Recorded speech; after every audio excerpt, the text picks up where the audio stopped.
Добро вечер во емисијата 360 степени на Алсат. Вечерва објавуваме. Ќе одите ли на избори со бојкот на најголемата опозицијска партија? Не можам денеска да донесам одлука. Ете, секако ќе биде комплицирана таа ситуација ако опозицијата одлучи покрај се да не учествува на изборите. На крајот, јас не видов денес на лидерската среда ништо што ме убедува дека изборите не треба да бидат што е можно побрзо. Мислам дека за Македонија ќе биде погубно да оди на избори кои нема да бидат фер и демократски со согласност на главните политички вали. Сите набавки на ДИК во минатото беа склучувани со примена на постапка со преговарање без претходно објавување оглас. Итност, да, постои, ама и тоа е релативна работа. Дали за овие избори Државната изборна комисија конечно ќе набави избирачки материјал во конкурентна постапка? Неколку дена подоцна се вративме на истото место. Овој пат, како да беше уште пораздвижено.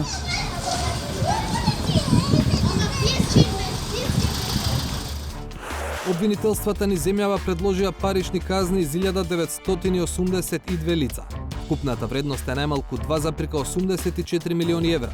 Очекувам дека ќе биде донесена одлука за амнестија. Секако дека не.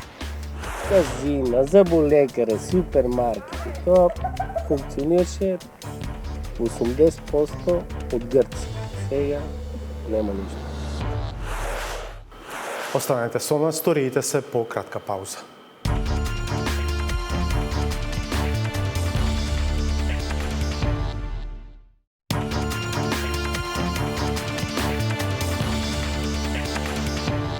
Интересни феномени се случуваат во државава во овој период.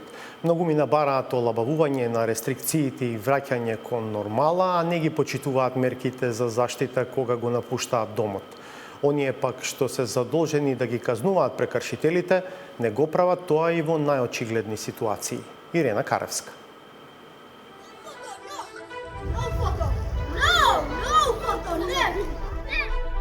Работи дуќа? Па смее ли да работи?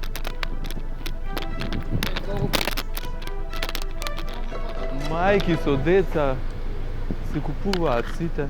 Ваква слика затекна екипата на 360 степени во Тетово, кога пред ден на недела тестираше колку се почитува полицискиот час. Неколку дена подоцна се вративме на истото место. Овој пат, како да беше уште пораздвижено.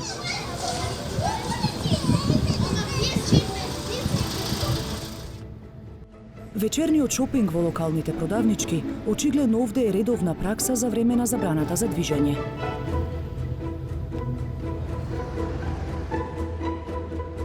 Ретко имаше улица без пешак. Млади и возрастни деца, во темните малски сокаци, дружби се прават по тротоари. Единствено што беше променето е односот на полицијата кон нашата екипа.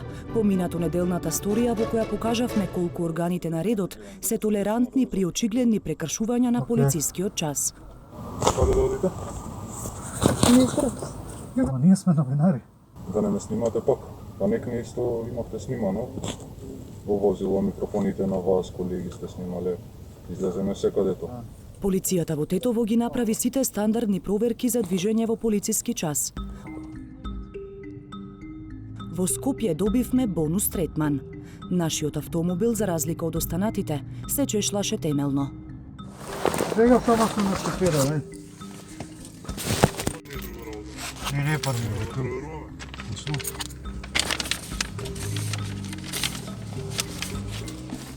Прво побараа дозволи за движење, па лични карти, со обраќај на дозвола, па укажување да се паркираме. Да.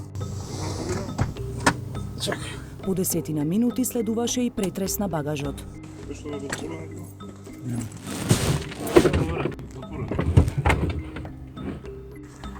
Веќе и полово време се задржаме. Да. Уредив се све, Односот на полицијата на пунктот во Влае овој пат беше многу поразличен од минатата недела, кога нашите колеги тука пешачеа долго, но на полицијата не и привлекоа внимание. На кружниот тек во Влаем продефилиравме пред очи. Но на полицајците овие двајца пешаци како воопшто да не им беа важни. Се фокусираа на проверка на возила. Речиси незабележана, екипата на 360 степени тогаш помина и во Тетово. Во прошетката по Тетовскиот плоштад пак останавме осамени. Ниту луѓе, ниту полиција. Малку подолу од шарена џамија посведочивме на врвулица во локална продавничка. Меѓу муштериите и полиција. Па да не казните. Имам. Вашата сторија имаше еден дел кој што беше многу интересен, кој што, да кажам, со една реченица ги опишува реформите, односно неуспехот на реформите во владењето на правото, а тоа е кога полицајците одбиваат да го казнат новинарот, кој што не носи маска, заради тоа што не знаат кој е. Тоест, не знаат со кого си имаат работа, ако можам да цитирам. Тоа, всушност, во една реченица кажува дека правилата не важат за сите подеднакво. За Поповиќ, примерот укажува на системски проблем и на двојни аршини во време на сериозна здравствена криза. Ова е типично, да кажам, кај нас однесување во смисла на тоа дека многу често оние што ги следат правилата, на крајот излегува дека не се исплатило. Тоа прави ерозија на довербата во институциите. Техничкиот врв на Министерството за внатрешни работи е поделен, па поделени се и мислењата внатре во институцијата за тоа дали на терен соодветно се спроведува полицискиот час. Министерот Наќа Чулев, кадар на ВМРО ДПМН, уверува дека уредбите се спроведуваат во целост, а одделот за внатрешна контрола во МВР постапува секаде каде има индиции за пропусти. Дополнителната заменичка Славјанка Петровска од СДСМ смета дека проблемот е поголем. За жал, колегите направиле навистина престап во своето работење и веќе началникот, кога што сум јас информирана, нивниот началник повел постапка за утврдување на дисциплинската одговорност. Меѓутоа останува прашањето дали Министерството за внатрешни работи на овој начин покажува на терен конзистентност, односно полицајците доследно ги применуваат или не ги применуваат мерките на владата, односно ги спроведуваат. Според Петровска, еден од главните проблеми е јавниот став на министерот Чулев, кој порача дека граѓаните кои ги кршат мерките прво треба да бидат предупредени, а да се казнат ако го повторат делото. Тоа создава забуна и кај граѓаните и кај полицијата, вели таа. Тој со, јас би рекла, несоодветните изјави, додворувачки изјави кон граѓаните, сакајќи повеќе да им се допадне, отколку да го спроведе правото, се трудеше да покаже дека полицијата не мора да биде толку рестриктивна кон граѓаните. Да се разбереме, полицијата не е рестриктивна кон сите граѓани. Единствено е рестриктивно, односно го применува правото кон сите граѓани, а ги казнува исклучиво оние кои не постапуваат во согласно со законот. За тоа што го затекнавме на терен, но и за коментарите на Петровска, го контактиравме и министерот Чулев, но како и минатата недела одби да зборува пред камера. На прашањата ни одговори по СМС порака. Министерот не даде директен одговор за масовните прекршувања на полицискиот час, туку се осврна на уредбите кои претрпеа промени, како за начинот на изрекување на казната за граѓаните што не носат маска. Прашањето поврзано со уредбите на владата беше актуелно изминатиот период и клучниот проблем беше фактот дека уредбата која првично ја донесе владата не беше практично спроведлива на терен. Факт кој дополнителната заменик министерка не сака да го признае веројатно од политички причини. Од моментот кога владата направи корекција, уредбата се спроведува во целост и Министерството за внатрешни работи постапува во оние случаи каде е утврдено нејзино непочитување. За сите пропусти од самите полицајци, Чулев вели дека ја поддржува работата на внатрешната контрола, во чија надлежност се случаите. Изјавите на неговата заменичка Петровска, например дека тој создава забуни со јавните настапи, ги нарекува политички мотивирани. МВР во исклучително важни моменти за државата покажа високо ниво на одговорност и професионалност, и тоа ги демантира сите изјави кои имаат цел да фрлат сенка на работата на полициските службеници, а кои се мотивирани исклучиво од политички причини. За мерките против COVID-19 да имаат ефект, не е важно само постапувањето на полицијата, туку уште повеќе свесноста и поведението на граѓаните. Полицискиот час е залуден ако доследно не се почитуваат и останатите мерки за заштита преку ден, како задолжителното носење маски и забраните за групирање. Во градскиот парк во Скопје веднаш е воочливо дека би биле потребни десетици или стотици полицајци за состојбата да биде под контрола. Вака не доаѓа полиција нешто, не ве прават проблем? Екипирани? Не. Не доаѓа полиција? Зашто дојде? Има застанато неколку пати, ќе им попрамуват. Се знае каква е полицијата у Македонија. Знаеш, така. Чил и лесно, не мора да се замараме со мерките. Специјалниот денски полициски час за малолетниците и повозрасните од пред неколку дена е укинат, иако и додека беше во сила, на терен не се почитуваше. Јас сум стара, никој ниту иде покрај мене, ниту доаѓа до мене сине, ниту ништо. Зашто да се плашим? Јас се движим лично за себе, а не за тебе или за njega. Ако викаме дека треба полициски час да биде, треба да гледаме на секој метар полиција. Буквално во паркот денеска со другарката поминав, не видов ниту едно полициско лице. Во пракса тешко оди истекнувањето на навика за носење маски. Јас, например, не носам во моментот маска, но буквално кога треба да идам во маркет, ја носам со мене. Стварно деликатно, ама не е до толку страшно, само треба да ги следиме полициските часови. Тоа. Од овие другите мерки за заштита не стравувате од казни, може би има парични казни? Не. Па не се почита по мое, поради ние сме балканци овде, скао да се изразам. Според најавите од здравствените власти, граѓаните ќе мора да се навикнат да живеат со мерките за лична заштита, бидејќи најверојатно уште долго ќе бидат на сила. А ако почитувањето и контролата оди тешко во парк, како ли ќе биде по кафеаните и кафулињата?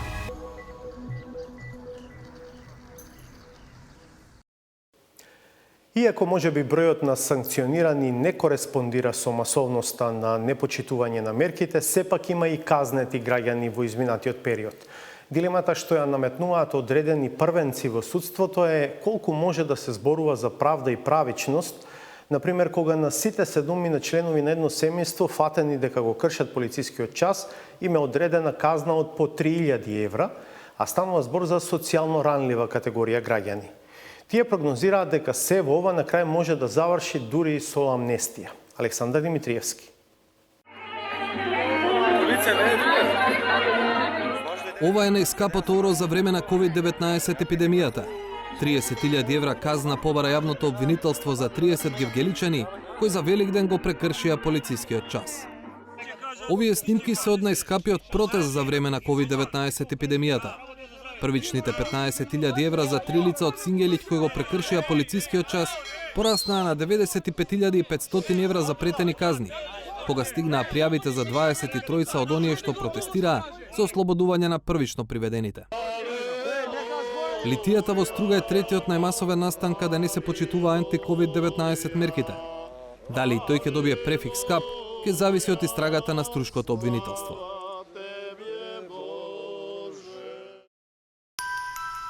Иако јавно најекспонирани во овие настани учествуваа незначителен дел од вкупниот број лица кои се казнети за прекршување на мерките против епидемијата.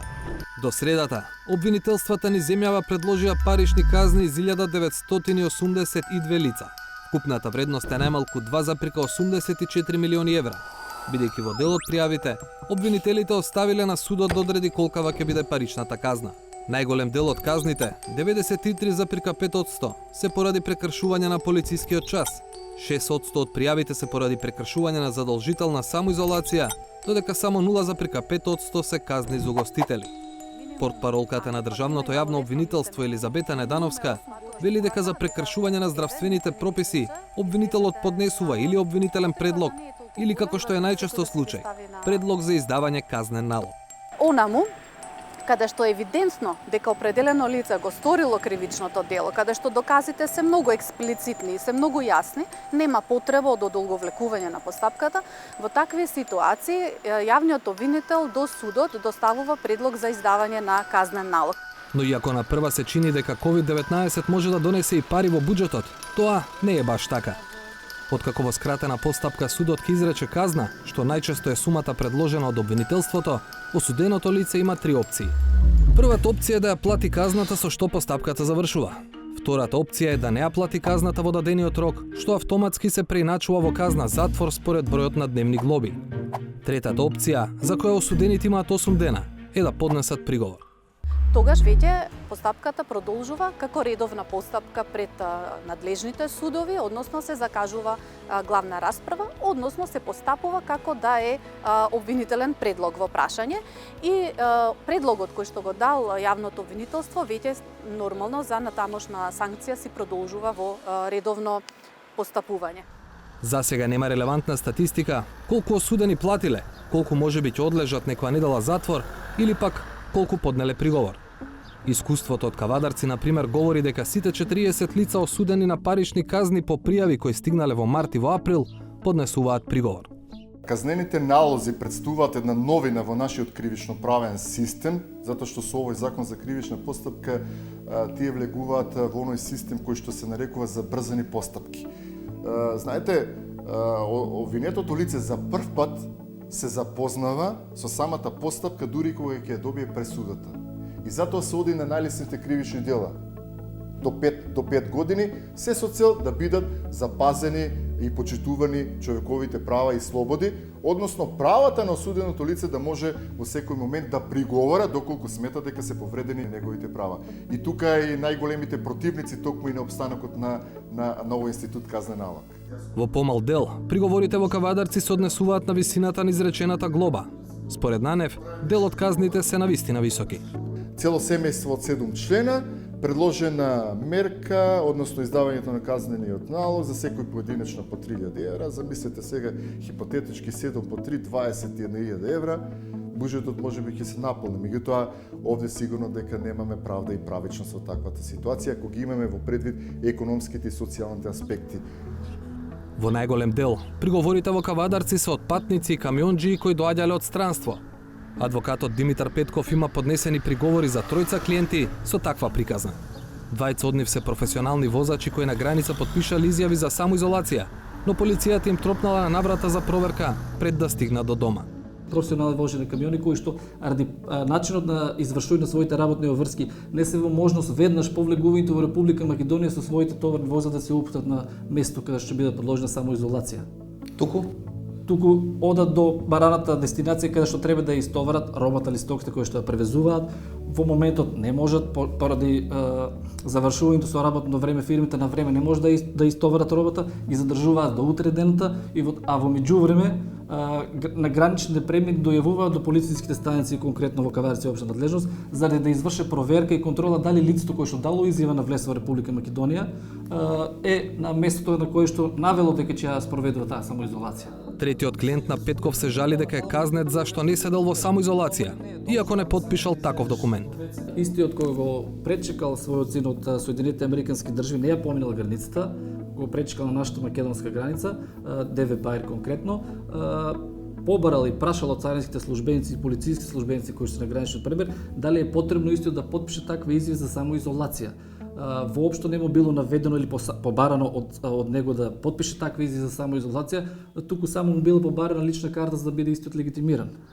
За дел од своите случаи Петков ќе ги бара за сведоци службениците на граничните премини. Во Кавадаречкиот суд го очекуваат тоа и за други предмети.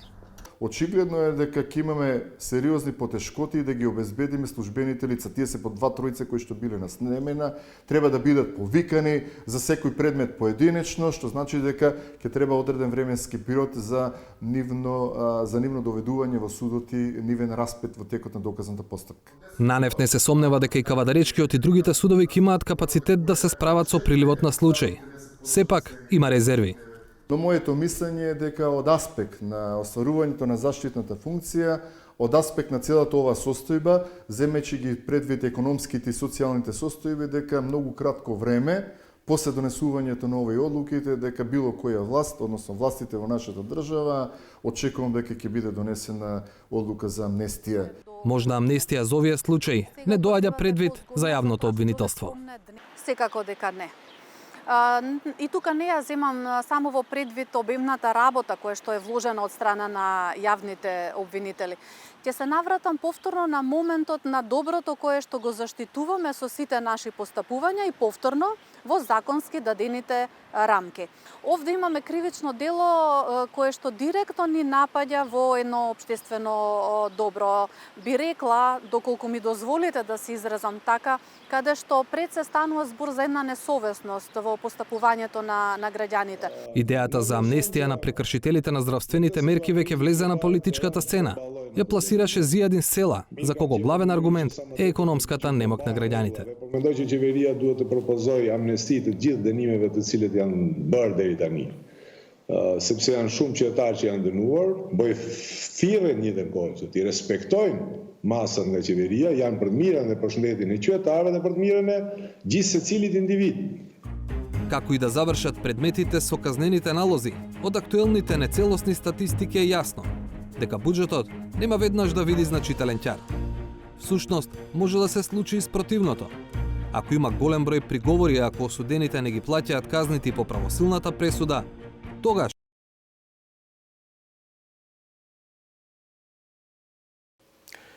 Политичкиот настан број 1 денеска е лидерската средба кај председателот Стево Пендаровски и исходот од неа, известува Владимир Мирчевски.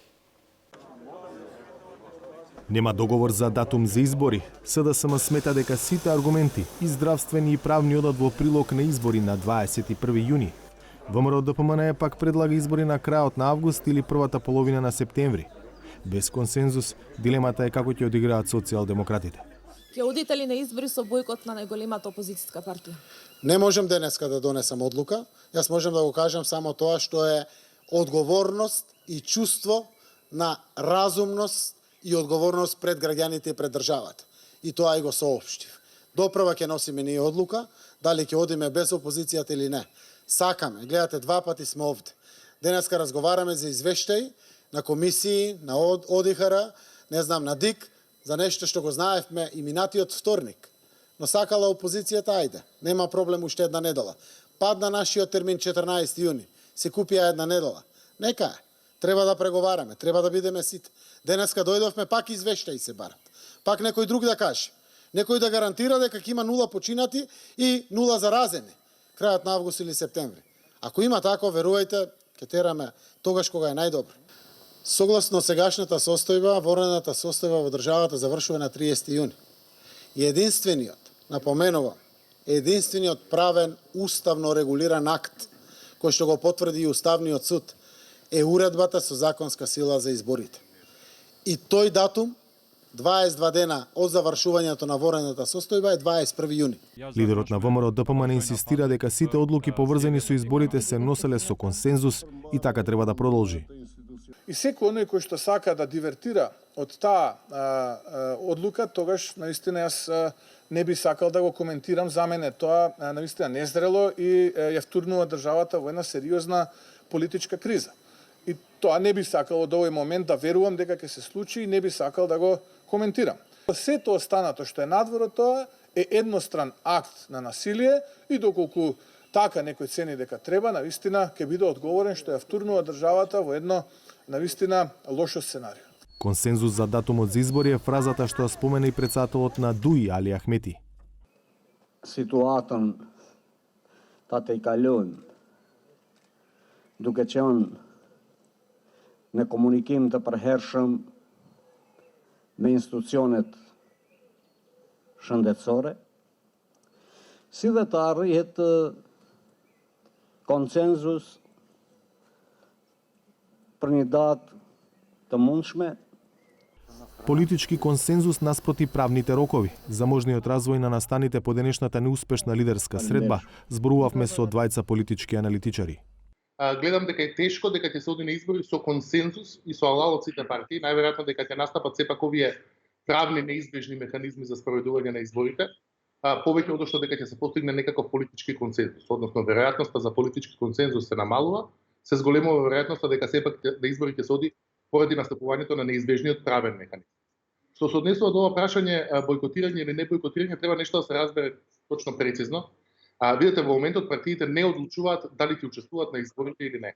Тие таа одлука ја донеле кога ги поднеле пратеничките листи и кога нивните кандидати за пратеници ги потпишале изјавите на нотрак дека учествуваат на изборите. И тие веќе се наоѓаат по автоматизам и по сила на закон на избирачко ливче со доделен број и ждревање. тие во моментот одлучуваат само дали ќе тераат изборна кампања или не. Така што дури и кога не би се согласиле на условите, тие по автоматизам, односно по сила на закон, мора да се најдат на избирачкото ливче. Таа одлука веќе не е пред нив. Од една страна, неопходен е консензус за одредување на датумот, бидејќи ова се избори кои се договорија заеднички од најголемите политички партии. Ова се избори кај што доагањето се договори заеднички од сите политички партии, соодветно тоа е неопходно да сите политички партии го договорат новиот датум. Од друга страна, проблемот е што во одредување на датумот двете преговарачки страни ги калкулираат своите партиски интереси кои беа декларирани. За едните дека треба побрзи, за другите дека треба поспори избори, односно едните и другите декларираат дека е битно јавното здравје. Ако е така, тогаш очекувано е за мене двете политички партии да ги обзнанат критериумите кога ќе сметат дека опасноста од корона или COVID-19 во Македонија да минат. Пред неколку дена заменикот министер за здравство рече дека во соработка со СЗО во споставен критериум е да бројот на позитивни тестови од вкупниот број на тестови биде под 5%. Доколку е така, претпоставам дека единствен начин да лидерите дојдат до некаква заедничка одлука е да утврдат дека одлуката за избори ќе се донесе во момент кога ние ќе излеземе од услови на пандемија или епидемија, без разлика дека во рокот од 40 дена може состојбата пак да се влоши. Меѓутоа е неопходно, доколку јавноздравствените интереси се примани, да во моментот на носење на одлука имаме 14 дена на намалување на бројот на позитивни тестови од вкупниот број на тестови. Дали избори без учество на опозиција е реално можно сценарио? Значи, ние еднаш имавме таков случај, нели тоа беа изборите, ако добро се сеќам, 94-та година, кога меѓу првиот и вториот круг ВМРО ДПМН и Либерално-демократската партија донесоа одлука да не учествуваат во вториот круг на избори заради масовни кршење на изборните правила, заради нефер избори. Тоа водеше во можеби најлошиот период за Македонија и на крај заврши лошо по СДСМ. Се надевам дека сите ќе извлечат поука од тоа едно искуство, значи не е дека не сме имали искуство да се одим избори без главните политички ривали. Мислам дека за Македонија ќе биде погубно да оди на избори кои нема да бидат фер и демократски со согласност на главните политички ривали. Морам да кажам дека веќе ова надавање за изборите негативно влијае на секупната состојба во земјата. Делумно после струга литијата и откако партиите почнаа да надаваат за датум за избори, падната е дисциплината во спроведувањето на мерките за заштита од ковид. Вете, секако ќе биде комплицирана таа ситуација ако опозицијата одлучи и покрај се да не учествува на изборите. На крајот, јас не видов денес на лидерската среда ништо што ме убедува дека изборите не треба да бидат што е можно побрзо. Знаете како владата има работа во која треба да се подготви за евентуалниот втор пик таму септември, октомври, ноември, кога и да дојде. И затоа треба да се подготви што е можно побрзо, која и да биде таа влада, за соочување со наредната фаза на епидемијата. Нема да биде пријатно се разбира доколку опозицијата не учествува на изборите, односно ги повика гласачите да не излегуваат на гласање. Но тука ќе биде проценка и на владата и на меѓународната заедница, впрочем, од кои мотиви опозицијата би можела тоа да го прави. Видите, ако е тоа точно, тогаш и обратната теза е точна, а тоа е дека ако инсистирате на консензус, тогаш де факто и дозволувате на една партија да ги диктира условите. Ако до 30 мај нема политички договор, шефот на државата не донесе одлука за нова вонредна состојба и владата не ја промени уредбата за изборите, ќе почнат да течат 22 дена во кои ќе треба да се завршат изборните дејства. Сепак, во оваа реченица има многу ако. Во позадината на овие настани, Државната изборна комисија распиша тендери за изработка и купување на изборниот материјал, негов транспорт до избирачките места, како и за транспорт и сместување на членовите на избирачките одбори. Сите се поништени и во меѓувреме одново се распишани. Ова е прв обид на ДИК во транспарентна постапка да ги спроведе набавките кои заедно надминуваат 1 милион евра, откако антикорупцијската комисија и граѓанскиот сектор го критикуваа договарањето на ДИК со добавувачите во 4 очи. Славица Филиповска. Поради итност, Државната изборна комисија во 2016 година, наместо на јавен оглас, купи ливчиња за парламентарните избори преку постапка за преговарање со само две фирми – Европа 92 од Кочани и Киро Дандар од Битола. Проблемот настанува бидејќи собственикот на Европа, Радко Димитриевски, фигурира и во битолската печатница, со што речиси невозможно било таа да не го добие тендерот. Да се поведе иницијатива за кривично гонење, која што ќе биде поврзана со точките за избор за економски најповолна понуда и за капитална поврзаност на субјектите. За овие избори, ДИК се обидела да ги избегне договорите во 4 очи за организација на изборите. Но распишаните огласи се поништени, па повторно распишани. Државната изборна комисија технички е спремна да ги спроведе изборите. Се случија непредвидени работи.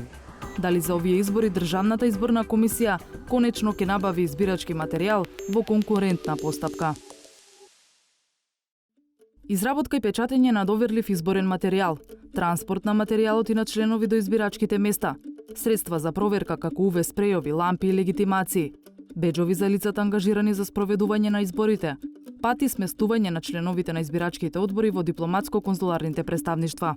Ова се 5 тендери со кои Државната изборна комисија на јавни огласи барала фирми кои по најниска цена ќе ги испорачаат бараните добра. Но сите се поништени од различни причини. Постапката за изработка на легитимации, беџови, UV лампи и спрејови е прекината поради промени во буџетот, иако понудувачите не ги исполнували техничките спецификации. Тоа што е пробиен рокот од 10 дена за објавување на поништувањето, за ДИК не е проблем. Објавата во електронскиот систем за јавни набавки се прави откако ќе се донесе соодветна одлука за јавната набавка. До моментот на донесување на одлуката за јавни набавки има одредени рокови кои ги следи самата постапка, нели рок за евалуација на понудите, рок за донесување на одлука и рок на жалба на самите економски оператори. И сите овие јавни набавки веќе се реобјавија. Јавната набавка за транспорт на гласачкиот материјал и на членовите на избирачките одбори ја поништила Државната комисија за жалби по јавни набавки. Таа уважила жалба на фирма која не го добила тендерот, оти победникот не го поседувал потребното искуство за организиран превоз и немал важечка лиценца за вршење јавен превоз и во земјава и во странство. Се случуваат, некогаш се случуваат и пропусти, затоа... Но сепак Државната изборна комисија е сериозна институција и изборите се довери. Апсолутно, сосема сте во право, меѓутоа, ниту една јавна набавка, ниту еден чекор не е направен без претходна консултација со соодветните органи за јавни набавки.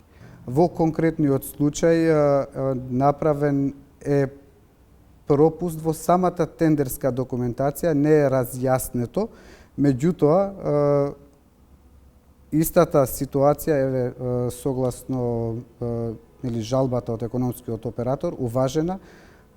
Ние сме ја поправиле нашата грешка. Во случајот, во сега новата објава е предвиден и тој момент и не се остава простор за жалба доколку се заврши во целост целата јавна набавка. Додека партиите се во костес за датум за избори, ДИК допрва одново ги распишува огласите. Изоставен е само тендерот за сместување на членовите на избирачките одбори во ДКП-ата, оти ДИК уште чека на политичка одлука дали ќе има гласање во диаспората. Сите набавки на ДИК во минатото беа склучувани со примена на постапка со преговарање без претходно објавување оглас, а изборите се скап процес.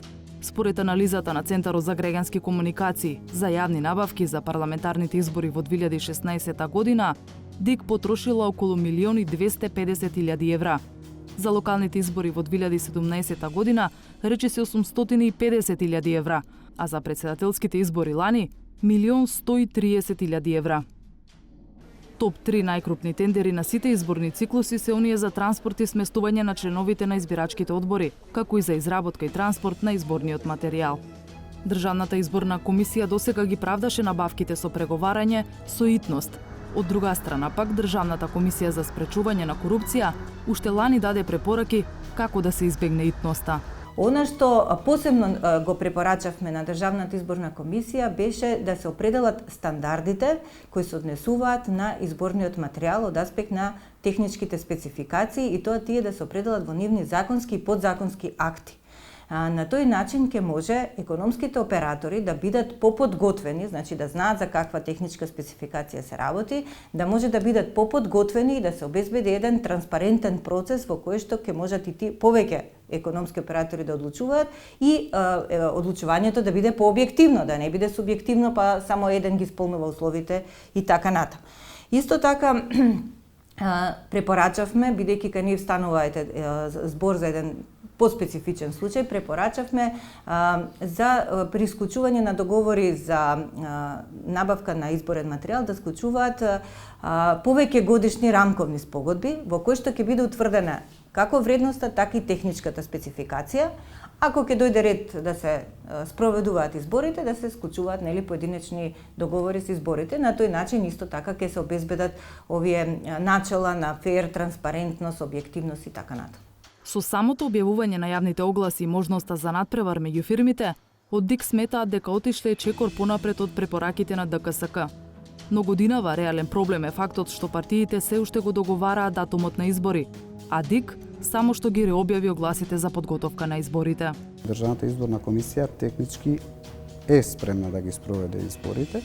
Се случија непредвидени работи за целата постапка, не само за постапките за јавни набавки. Меѓутоа, Законот за јавни набавки овозможува токму поради вакви непредвидени ситуации одредени други видови на постапки, забрзани постапки во на некој начин слични на постапката за преговарање без објавување на оглас, така да токму поради вакви причини е направен тој дел од Законот за јавни набавки.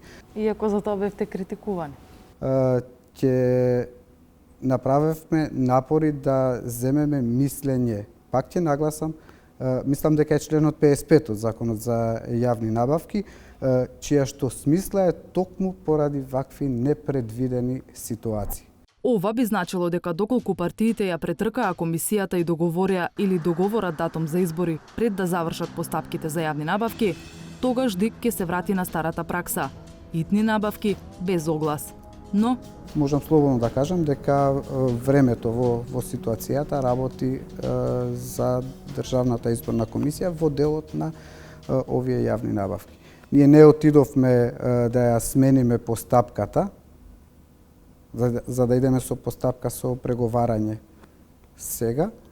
Отидовме, ги обновивме овие 5 јавни набавки, ги обновивме со истата постапка за која што се потребни одреден број на денови кои сметаме дека ќе бидат исполнети. Председателката на ДКСК, Билјана Ивановска, предупредува дека незаконитоста кога тогаш испливува на површина. За пример го користи токму предметот за печатењето на избирачките ливчиња од 2016 година. Ние постапувавме, имавме оформено предмет, го завршивме предметот, ги објавивме резултатите во јавноста и дадовме иницијатива за кривично гонење во јавното обвинителство. По наши информации, таа е спроведена сега во обвинителството за организиран криминал и корупција, така што ако не се спроведе како што треба, тука се законите кои што предвидуваат санкции. Значи, они треба да обезбедат фер и транспарентен процес, да го почитуваат Законот за јавни набавки, да спроведат редовна постапка, да избегнат преговарање без објавување на оглас. Итност, да, постои, ама и тоа е релативна работа. Очите на целата јавност се вперени во ДИК, особено кога се очекуваат резултати од избори. Но Државната изборна комисија е институција која и за тоа и за се друго троши народни пари. Затоа транспарентноста и начинот на кој тоа се прави исто така се од интерес на јавноста. Ако е точно дека во деновите од викендот во Гевгелија доаѓаа и по 5000 грци, под предпоставка секој во просек да трошел по само 50 евра, ова место сместено на самата јужна граница во актуелната криза со COVID-19 губи по 250.000 евра за еден ден. Проценките се дека само во казината грците оставаа по 5 милиони евра месечно. За загубите во така наречениот дентален туризам и да не зборуваме. Зоран Јовановски од градот во кој во моментов нема ниту еден заразен со новиот коронавирус. Гевгелија е странска инвестиција. Оваа реченица ја слушнавме од многумина гевгеличани кои на тој начин го објаснуваат влијанието на грчките и другите странски посетители врз локалната економија. Но градското шеталиште сега изгледа вака и не за време на полициски час, туку напладне. Умран град. Значи умран град. Значи казина, заболекаре, супермаркети. Тоа функционираше 80% од грци. Сега нема ништо. Само во казината во Гевгелија, според проценките, грците оставаа по 5 милиони евра месечно пред корона кризата. Гевгелија немаше ден да не идат туристи, беше најпосетена. Тој секојдневен прилив на грци, за викендите и по 5000 дневно, веќе 2 месеца го нема. Од нашите јужни соседи останале само оние што пред затворањето на границата се преселиле во Гевгелија. Повеќето од нив пензионери. Во Гевгели, оки корона. Скопје, Куманово. Меѓу жителите има и такви што не ги напушта отворениот гевгелиски дух и такви на кои добро им дошле полупразните улици. Има Гевгелија, таков град има секој пат работа. Добро е, нема народ, убаво се движи, нема гужва. За новинарот и хроничар на Гевгелија Љупчо Алексовски, ваквата атмосфера е сосема несвојствена за градот. Град кој пулсираше и преку ден и особено навечер, одеднаш сето тоа стивна. Ги нема и плюси и туристите од јужниот сосед. Затворени се погони, полициски час трае, така да и самите гевгеличани не можат да си го препознаат градот, кој што, велам, сметаше и на ноќниот живот, меѓутоа, особено мене ми беше драго што имаше и богат и културен живот. Затоа што доаѓа и представи тука, па и кинопроекции, се случуваа манифестации различни културни, сега тоа го нема. Четврток е пазарен ден во Гевгелија. Пред влезот на новиот пазар, заштитни мерки против пренесување на вирусот.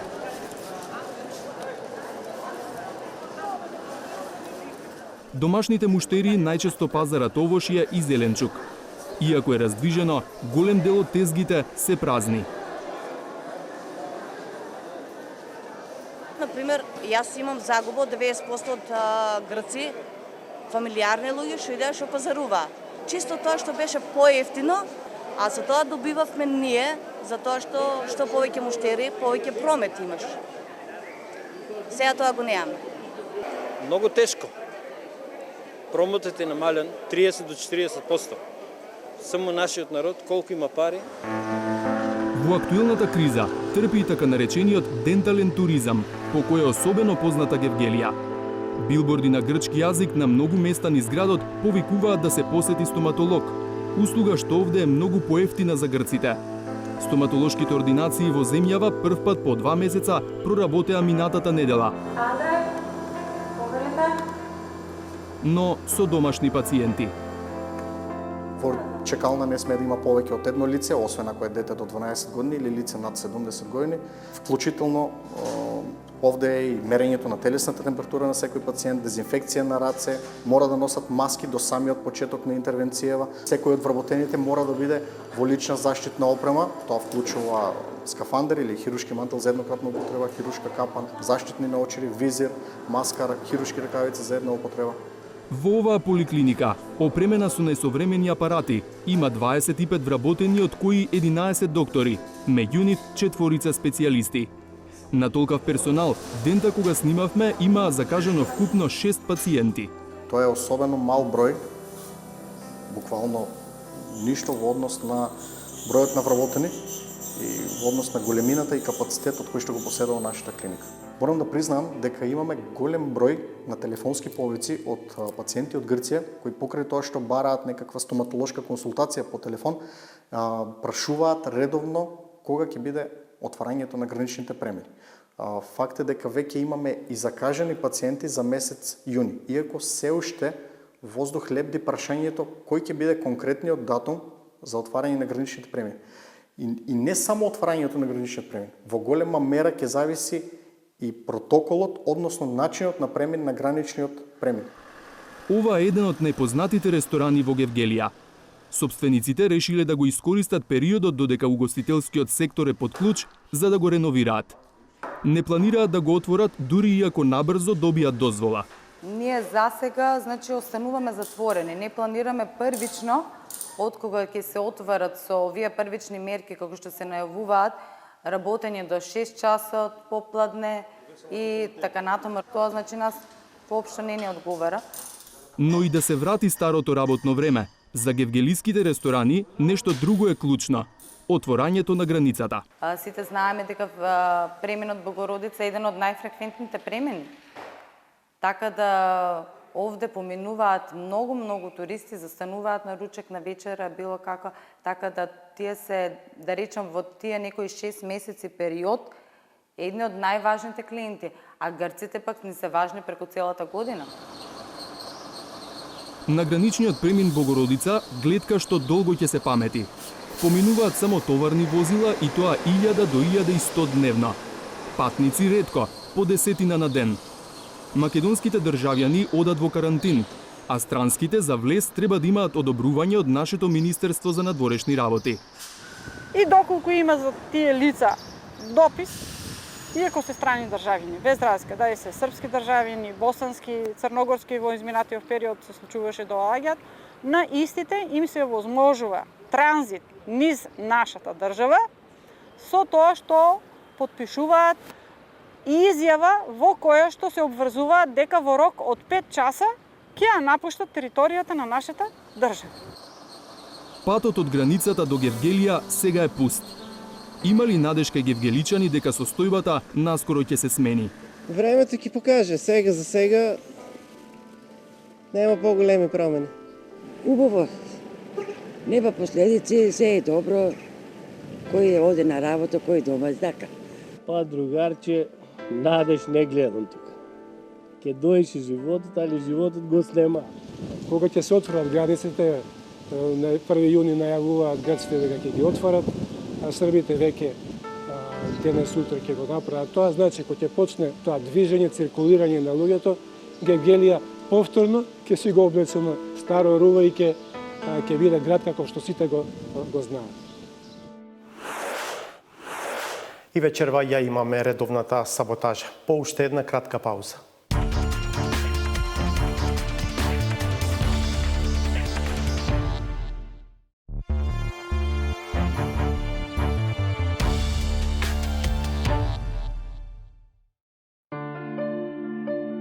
Користењето суперлативи е прифатливо само ако нивната употребна вредност може да се одреди, оти покрај јасното разграничување за кого и во кој период од едно деноноќие представува проблем, останува тотална непознаница, целта која се сака да се постигне со акцентирањето. Оваа улица во Штип е една од најмалите и најкомплицираните за возачите дење, а ноќе е уште повеќе комплицирана за минувачите. Решение за маката која создава вербалната комуникација. Најлесно се наоѓа преку послужување со невербалните канали. Гестовите, мимиките, специфичните движења на екстремитетите може поумешно да го артикулираат контекстот и пораката што се испраќа. Сега ние се наоѓаме во агенција, што правиме? Мајските, јунските уплати ги пребацуваме за септември или за до година. Чекаме ваучери, што уште немаме како мерка. Тој вид чекови кои ги добиваат повластени лица или се даваат како награда, едноставно некому изгледа природно му припаѓаат. Оти не постои друг резон со кој може да се објасни нивната специфична улога во различни периоди, во кој се користи нивната употребна вредност, освен дека за нив има некое навистина добро покритие. адвокатот кој што пишуваше, ги напиша предлог кривични пријави кон нашите активисти, ги бранеше интересите на Евромакс, сега тој истиот адвокат, кој е во улога на заменик министар за економија, треба да напише жалба против Евромакс кој го плаќале до пред една година. Во спастрена ситуација, сето ова трудолюбивост и самопрегор, ово е значаен ангажман. Не би можел да биде ставен под знак прашање од сите евентуални сомнежи, лесно може да ги покрие квалитетна и силна администрација, која е институционален бедем на секоја моќна држава. Нашата јавна администрација, нека биде ова и како критика, ги злоупотреби и ги искористи мерките по однос на COVID-19. Што значи тоа? Тоа значи дека голем дел од институциите јавни, подрачни единици на министерства, клучните министерства во нашата држава работат со 10% капацитет. Или еден ден си на работа, 2 дена слобода. Или скратено работно време до 12. Критиките треба да бидат отфрлени од има такви кои во злодоба имаат работено и прекувремено. Сепак изгледа ги има фатено силен премор штом се заминати на заслужен одмор, кој ќе трае, се додека нивното дело и нивниот лик за секогаш не исчезнат од меморијата. Ремаркет. Кој е тај ремаркет? Борчето да не е. Фирма Ремаркет блиска на Ден Дончев. Ден Дончев. Јас сад слушам за Ден Дончев, таа. И на крајот, кога стројниците не само што по собствено признание потврлаат, туку остануваат во фокус и пак почнуваат со хуморескни етимиолошки толкувања. Принцот Шехријар Кан, кој што јас имав многу мерак да го женам со невеста од овде. Тој во меѓувреме се ожени и доби керка. Таа ќе биде принцеза. Принцеза се разбира. Малата принцеза се вика Мехруниса. Може да замислите. И кога ми кажаа како се викам, ми викам, дали вие знаете што значи ова на македонски? Мекруниса, Мекруниса. А, Мекруниса? Мекруниса. Со Х, меѓутоа Х-то е К. You put the crown on my head. Така му објаснував дека значи името. Според неколкути изгуглани значења, најмалата хунза принцеза се вика Добрила. Во секој случај, круна на глава, барем на неа, нема да и фали. Пријатно на крајот на уште едно издание на 360 степени. Благодарам за вниманието со кое не следевте. Ке се видиме повторно в петок од 22. Останете на Алсат и погледнете ги вестите.